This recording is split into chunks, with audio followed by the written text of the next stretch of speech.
list building, the things you absolutely need to know if you are going to do things like build your own newsletter that's local, have a newsletter that is about a particular topic, or maybe you're even selling something like you have a supplement company or you have a company that sells digital products or education. Email lists are really going to be the lifeblood of your business in order to keep it going at a lower expense rate, because otherwise in those businesses you do have to spend a lot of money on ads or a lot of time on organic to kind of get that flowing. Your email list is the thing that keeps a lot of those businesses afloat when they're utilized properly. But what we're going to talk about really is the email list building portion, because it sounds great that, hey, you're using Beehive, you're using Kit, you're using OmniSend, you're using Bentu, but if you're not actively building your list, you have no one to write to, no one to send these promotions to, no one to build these relationships to leverage and affiliate deals if you can't get people on your list.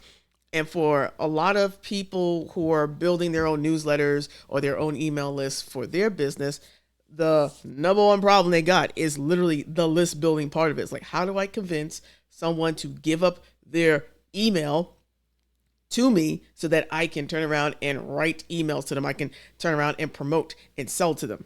And that's some of the things we're going to be talking about right here. If it gets too long, we might have to do a part 2 of this, which is A-okay. But I want you to have a good understanding of the things that go into list building, because for most people, particularly as long as I've been in the space of learning how to use the internet to make money, list building has been key. Like, I've trained to be a copywriter, but that's great until you don't have any customers to write to. You don't have people who you have to convince of something. You can't really make money that way. So you had to learn how to build lists. And there are a few different ways that you can use to build lists. So the first thing, before we really get started, just want to tell you a little bit about me. I am the nerdy entrepreneur, as you hear by the channel. My name is Lauren. I have been in this game for over 15 years. I have turned around and sold millions of dollars worth of stuff through email, from gaming chairs to insurance, all and everything else in between, to the fun stuff like comics, board games, and Lego, all the way to the more serious things like supplements and weight loss programs as well. So I have a bit of a well-rounded experience in creating email lists, managing those email lists, and getting the most out of them for my clients as well as for myself. And I'm doing this because I want you out there, whether you decide you're going to do a local newsletter if you're following that series here on the channel, or you're going to do your own newsletter, or maybe you already have a business and you just haven't gotten to emailing your past customers or your current customers. I hope that this video here will set you on the path to start to be able to do those things and put things into motion so that you can get the most out of email marketing. Because email marketing is vitally important, particularly if you're going to have a business that is active online. Email marketing in general still has one of the highest ROIs ever of everything out there. For every dollar you spend on email, you get $24 to $32 back. So with that type of return on investment, why aren't you building an email list? Why aren't you presenting them with offers? Why aren't you kind of indoctrinating those people more into your business if you're an established business? You know, why aren't you doing that if you know that every dollar you put out there, you're going to get like $24 to $32 back? And some people who are really good, even more. It just doesn't make sense not to do anything with email, right? Or not to build your list. It just doesn't make sense because the benefits are way too high to miss out on that type of opportunity. So I hope this video here encourages all of you to do that. Now, let's just clear some things up. Number one, you don't have to have an online business to build an email list. Okay? You don't need to have one. You can have a blog in which is a travel blog and you're talking about traveling to certain parts around the world or locally in your neighborhood. You can turn around and be like, hey, you love animals so much, and that's what you talk about, and you can build a list from that. Of course, if you have an online newsletter, like I have an online newsletter in my local area, I build emails because that's how I deliver that newsletter. But if you're a brick and mortar business, you can have your own email list too that you can be sending out promotions or building goodwill for. So it doesn't matter the type of business you have, you can build a list for that business. And some of you naturally build that list because you have people who have bought from you, and therefore hopefully you have their email information as well. So you're not limited by whether you're selling something now or you'll sell something later. Everyone can build an email list. All right. So let's just get that out your mind that, hey, you know what? I own a candy store. I don't have an email list. No, you can build an email list if you have a candy store. You can build an email list if you're a digital nomad and you're just traveling across the country. Yes, you can. If you're a person who vlogs and blogs, yes, you should and can build an email list. And I hope that you do. Because at the point where maybe you get approached for brand deals, want to do brand deals, want to get into affiliate marketing, that email list is going to provide you a vehicle to help you make more money so that hopefully you can do more of the things that you love. So first things first, or second things second, it almost doesn't matter what email list provider you're using. If you're using Beehive, like for my local newsletter, I'm using Beehive. That was the best choice for me for what I wanted for a local newsletter. It gives me the website. It has a built-in affiliates. It has built-in ads so that I can monetize my newsletter. So for something local, and just in case I might want to sell it, they were just a platform for me that presented, this is a media publication that's going to help you build out your own media publication in a way where everything is built in so that I don't have to necessarily get 10 different tools in order to do it, because it's just for that use case for me, which was a local newsletter. Yes, you can use Beehive for other types of newsletters. I use it for my local one. That's the one you will see me talk about in some videos. For those of you who are using Beehive, yes, you can use it for other things. They're still building that platform out. But I made that choice because Beehive to me at the time was the ESP, the email service provider that was dealing with those who wanted to build things like local newsletters or newsletters that were subject matter, and they had the features for it. So that's why I chose it for that use case. I do have other email lists that are not on Beehive. Okay, just to be clear. So I'm not just a Beehive shill. No, I'm using it for that use case. So maybe if you are trying to do a local newsletter, maybe Beehive is the one you choose. Maybe you choose OmniSend. Maybe you choose Kit. To me, it does not matter. I'm just presenting that they had features at the time that made sense for me. Plus, I wanted to actually give them a try out. Over the last 10 plus years, I've used various different email sending softwares, and they've all have their pluses and they have their minuses. So watching this video, do not think that if you're not using Beehive that none of this is applicable. No, I use multiple email service providers for different reasons, and this advice will apply to all of them. So it's not just to Beehive. It's not just the Kit. That's another one that I use. It's not just the Aweber. That's one I've used in the past. It is for all of them. Okay? Get that clear. Don't use that as an excuse not to take some of the things in account that I'm saying in this video for you. So the next thing, what's the first thing you need to figure out? Why are you building the list? Start with your why. I'm saying start with your why because sometimes list building will get very frustrating. There will things that will go wrong. You will build forms that will not get an opt-in. You will try to talk about, hey, you can opt in to be on my list or be in my newsletter, and people will not do it. You will get botted. You'll have fake emails. You will have all of those things happen to you. Get used to it. That's just the game, okay? It's just the game. It doesn't mean that you're failing. It's just a game. It happens to all of us, even people like me who've been in this for over 10 years. So if you're putting your form somewhere, maybe you put your form on your own personal website. Maybe you're putting your opt-in form somewhere under your YouTube video, and no one ever opts in.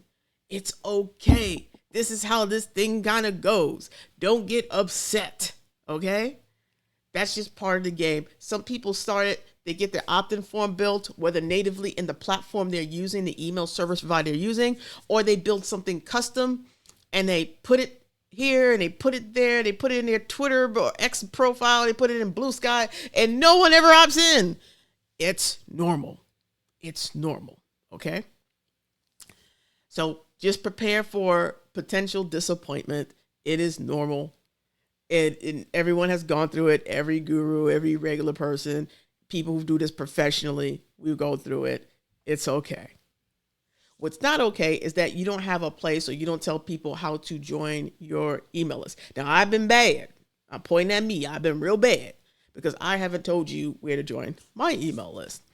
Okay, so I've been bad. So I'm looking back at me. I'm pointing back at this person right here. So it's not like I am the angel here. I'm just saying we should be letting people know where they can join our list.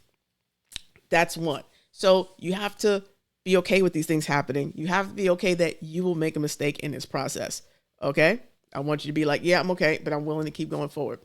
So you have to make the dedication that you are going to put or make your list available to be opted into in the first place. Some of you are more on certain social media platforms. Others of you are more on YouTube. Wherever you're going to be, make sure you have a place where people can opt in to your list. Now, YouTube provides a beautiful traffic source because people might discover your video, watch it 2 years from a video from 2 years ago, and then opt into your list. That has happened with me. You could have a personal website that maybe is getting some traffic and you have your opt-in in there and people are able to opt in. That's also happened to me from an opt-in that was on for 5 years. All of a sudden I might get 10 people coming through.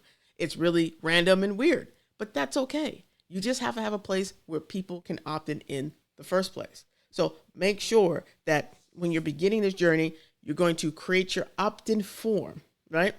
You're going to create your opt-in form. And a lot of those are built natively in the service provider you use. You're then going to paste that opt-in form in places that you are somewhat active to places that you are very active. So that could be your personal website or your company website if you have one. That could be all your social media channels. You want to make sure it could be on YouTube itself. Those are the places that you want your opt-in form to be. Also, if you also do interviews, like I do interviews, I go on people's podcasts to get interviewed. Most of the time they'll say, hey, you can link to wherever you want. Like I can put my website and how to find me. So whatever I put in, I make sure that my opt-in form is available so that people are more interested in getting to know me or potentially work with me. They have a place where they can get more information. So that is another thing you should do if you are turning around and going on different podcast interviews. Make sure that you are doing that as well. That will help you get that nice organic traffic coming in from their podcast all the way until your own email list. So your opt-in form has to be everywhere. It should be easy to opt in to your list. Goes same thing for brick and mortar on your website. Make sure you have an opt-in form. Don't hide it in the bottom. Make sure that opt-in form is up so that people have an opportunity to opt in to find out more about your business. The next thing, there's something called a lead magnet. This is kind of the ethical bribe that you put out there to get people to join your list. Like, hey, you want this special thing? Well, guess what? You have to give up an email, right? So that's what a lead magnet is. Now, there are different types of lead magnets. They were very popular in internet marketing, but they're very useful still. Though I will say there's a lot of people who get free things and never do anything with it. So there's some tricks to the trade with that, especially if you're trying to turn that person into a paid consult or to buy things from you down the line. You want to make sure that they're going to be active on your list. The first part of that is having something valuable that people want. Now, this is going to change from person to person. Some of you have exercise plans or diet plans if you're in the fitness space. Some of you are traveling nomads, and maybe a great thing for you to have as a lead magnet is the list of 10 things I must take with me on a trip, or the list of 10 things to help you on becoming a digital nomad, or whatever the case may be, right? A lot of people, I haven't seen too many digital nomads do that, where, there's nomads that I follow that, they always have the different camera equipment because they do IRL. And like, man, I wish he really had an equipment list that I can look up and see what he's using and him telling me why, instead of me having to go through 7 videos to figure out what he's using and why he's actually using it. You can do that. If that is your lifestyle and that's what you're doing, and you're creating a blog to have people follow you online, create that newsletter attached to it, give away the 10 things that you use when you are on your trips, and that will be extremely helpful. There's a lot of people who are curious to know, would love a list with a little explanation. You can even dump your affiliate links inside that list so they can buy from your affiliate links to put a little money in your pocket. That's a simple lead magnet that is useful and attractive to people who are curious or interested either in maybe the nomad lifestyle or how to buy the equipment and set everything else for IRL streams, something that I'm interested in. So that could easily be someone's lead magnet who that's what they do. Okay, so lead magnets don't have to be something extremely fancy. It could just be a list of things that you just use, a list of equipment with your affiliate link so that, of course, you can get some affiliate commission if they decide to buy from your link. It's something simple.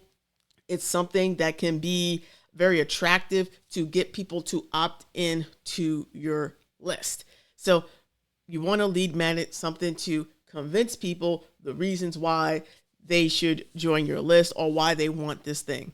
So make sure that it's valuable, which means you have to really listen and pay attention to your audience, particularly the people who you want on your list. So there you got it. You can brainstorm these things yourself. Maybe you want to use Claude, ChatGPT, but I think honestly, if you are in tune a little bit to maybe your following or you're in tune to what type of customer you have, just asking sometimes can get you a quicker answer than just making 1,001 assumptions. Make sure to ask, make sure to observe, and create an awesome lead magnet that will attract people to wanting to opt in to your particular list. I'm looking at the paper. So we have talked about some basic stuff about lead magnets. Don't worry, I'll probably do other videos where I'll be about more detailed and you'll be able to see a lead magnet and what that looks like later on in a more detailed video. The next thing you should have,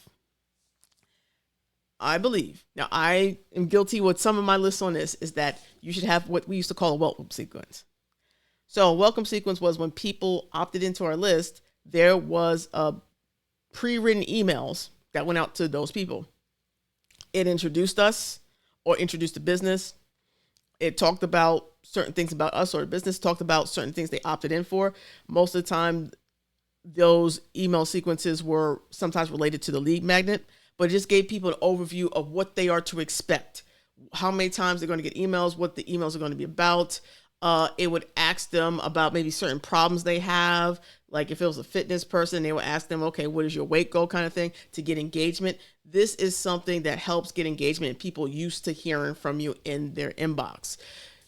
What you want to do, because email inboxes, yes, are crowded. You want people to see your emails and whitelist your emails. So sometimes the email sequence would be very much about whitelisting the email while giving them valuable information and letting them know how many times a week they could, expect to hear from you. That way you can make sure your open rates stay in a healthy arena, or people can decide to opt out. Because let me tell you, you rather people opt out of your email list rather than stay on there and spam complaint you when you send an email. I'd rather people opt out and go bye-bye than turn around and issue a bunch of spam complaints, right? Personally, I don't want spam complaints. That can really hurt your overall domain deliverability. So you don't want that. So this sequence is geared to making sure the right people are on the list, I believe, especially now, making sure they understand what they're to expect, the cadence, and to offer something a bit valuable to get them to the point where you're going to your main list of emails, however often you're going to decide, and that's the next topic we're going to talk about, for you. So there's no big surprises. The next thing is how often you send your emails. You want to make sure that you have a good email cadence going. Some people only want to do emails once a month. I do not agree with doing that. It does not help you. It is way too difficult to make sure people open your emails when they don't hear from you for like months on end. So you want to make sure to be sending at least a couple of emails a week. If you're doing a newsletter like me, I send out 2 newsletters a week. There's some that send out once a week because of the nature of their newsletters. But if you have anything that's outside of whether it's local news or something like that, you want to make sure that you're sending emails relatively often, particularly when the goal of your email list is to extract money from people. You want people to hear from you often, but that's up to you how you particularly do those things. This is all part of you constructing what you are going to need to do for this, especially when you're building your list. Because here's the thing, the more emails you send, the more likely that you're going to get a bunch of unsubscribes. And that therefore you will need to consistently be building your list. Some people choose to send an email a day, but then do not have a mechanism that constantly builds their email list. And that's why they get really funny when people unsubscribe, and sometimes they kind of get really emotional and blow up about it online. Well, yeah, you're sending an email every day. There are people who don't want to hear from you every day. That doesn't mean you need to, attune to what they want. It is that you must have people constantly going and opting into your list. If you have people constantly opting into your list, you're not going to worry about the people who unsubscribe. You'll be more worried about getting a spam complaint. So that's why understanding this now will help you and hopefully encourage you to want to continue to do things to build your list. Now, the next thing, because this is about list building, we must talk about the cost of emails, because email is not free. You do have to pay a cost. Now, if you're hiring someone like me to write your emails, I come with a cost. I don't write those emails for free. I come with a cost. I come with a retainer a lot of times. You have to make sure that whatever list you are building, whether it's a newsletter that's going to be local news or events, or talks about industry things that are going on or advice, or whether it is an email list attached to your personal brand or a brand that you've created, or you're selling e-com, you have to make sure you understand the costs. Some people build lists and then they don't want to pay for the extra features from any of the ESPs, whether it's Beehive, Kid, OmniSend, and Bentu. However, these are the things that make life easier on sending emails and giving people better experiences with what you are doing, what you're trying to do, which is eventually create engagement but get money, because this thing costs money. So when you are building your email list, make sure you have a way to make money from it. That there's affiliates, something that's paying for it, that there's an ad network, if that's what you're doing as a Beehive sort of thing. Whether you're selling digital products, whether they're your own or somebody else, make sure you have a way of monetizing your list, or else you will not do the things that are mission critical to keeping a healthy email list and building up your business. So make sure there's a way to monetize your list. I've made the mistakes because sometimes you'll find that getting people on a list is easy. Getting them to buy is a whole different story. So make sure you have clear pathways of how you're going to monetize your list, or else you're not going to want to build your list anymore. You're going to stunt your own growth because you don't have a clear way of monetizing your list. So make sure that is set up before you start doing a whole bunch of lead gen for your list, growing your list. Now, here's some ways that you can build your list outside of posting your opt-in forms in different places with your social media, your YouTube channels, and other spots to get people to opt in, and having a lead magnet. Once again, I want to make sure that you guys understand you can go on interviews, you can go on podcasts. And what happens when you go on podcasts is often they'll ask you, well, where can you find you? You can turn around and announce whatever your lead magnet is if it's relevant to that podcast, and give them a website where people can opt in and get the freebie thing.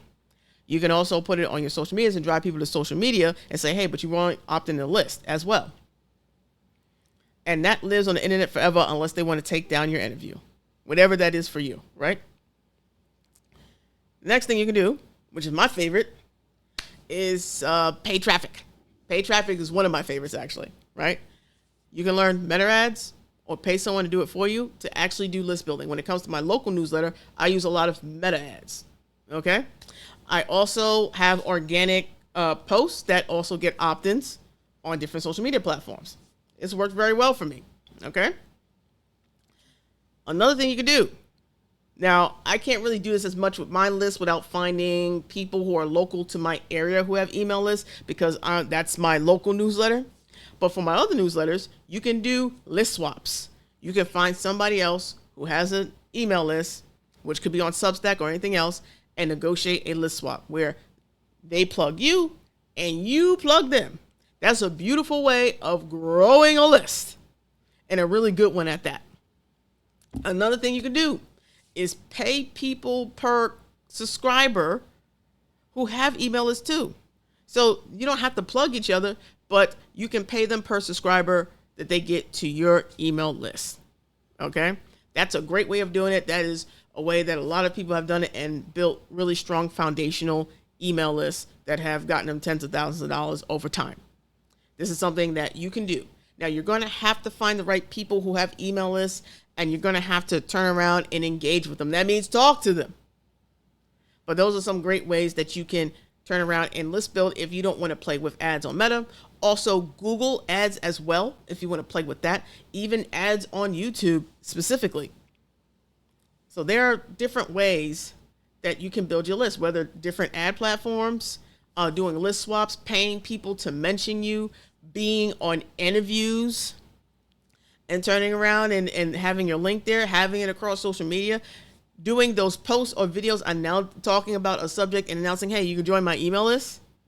There are many ways that you personally can turn around and make this work for you.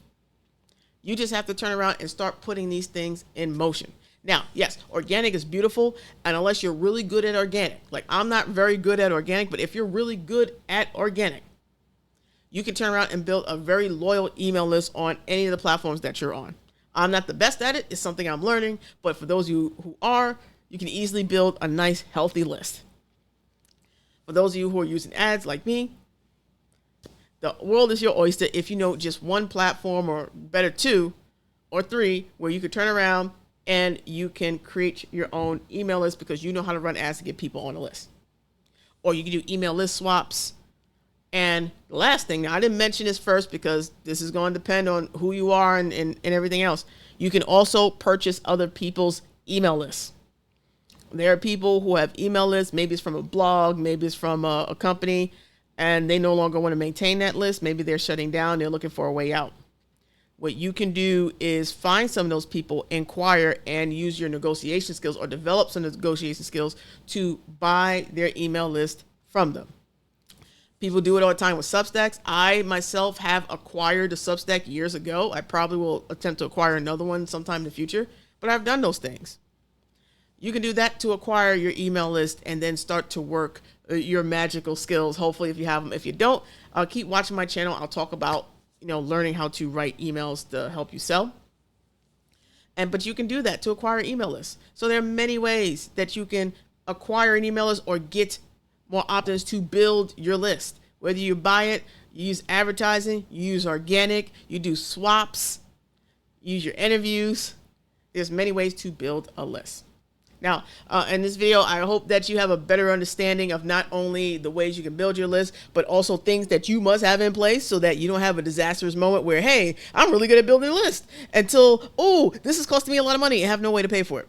Hopefully you've learned a lot from this video. I know it was a lot. I will do individual videos on certain topics that require a little bit more in depth and some visuals. But let me know below in the comments what you think. Is there something specifically that I can possibly make a video for in the future for you?